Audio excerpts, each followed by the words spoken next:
person complaining against him, and he was taken forward for disciplinary action under the Army's regulations.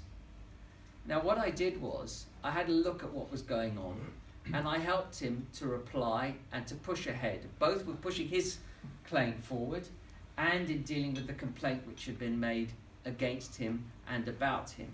And I went through these Army manuals. I kept putting in his defences and his responses. Okay?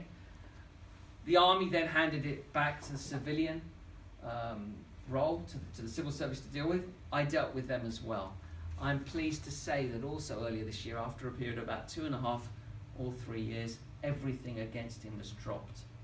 This is an Army officer who has an OBE, who is a respected member of the community, who was, I have no doubt, being victimised and harassed. I saved his career, I saved his livelihood, I saved his reputation, his good name. And you can imagine, when you're an Army officer like that, your good name is everything. And he can go ahead now, work for as long as he wants, and then retire with his good name intact. That makes me feel very, very good. And it's a difference I've made in somebody's life, because that's the kind of difference I can make. And the last one I'm going to tell you is the juicy one. I'll save the juicy one for last. This is a criminal law one. I got this, it's a long time ago now, probably about 1999, 2000. I just set up my own law practice.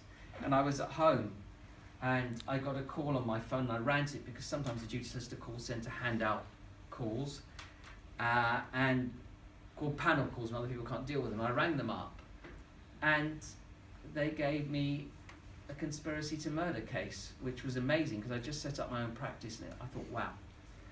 And I went down and I dealt with this case, which has become the most incredible case I've ever done. It's unlike any work of fiction you've ever read. This is better, and I lived it. Okay. My client was alleged to have gone on a foreign holiday with his friend. His friend had called the friend's wife over to a South American country, and basically the wife never came back. They both did, and they found the wife's remains in a ditch about 100 kilometers away to Caracas in Venezuela, and they identified her by dental records. My client was charged together with the husband. The husband was convicted of murder after the first trial. They couldn't make up their mind about my client.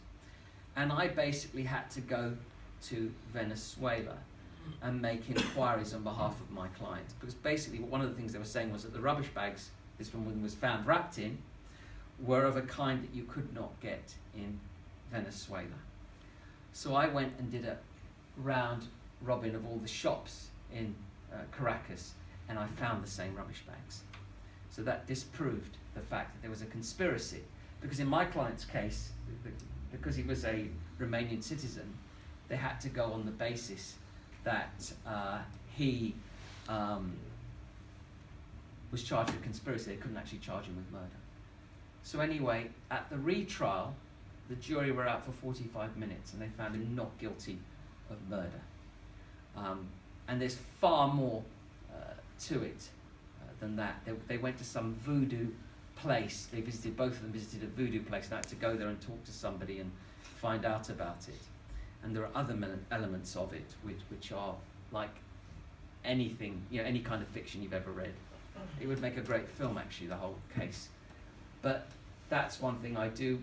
I do criminal law. Nowadays I try to do it on a private basis.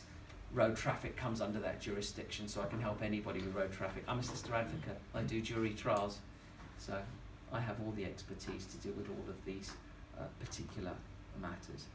But making a difference to people's life, it's what makes my job worth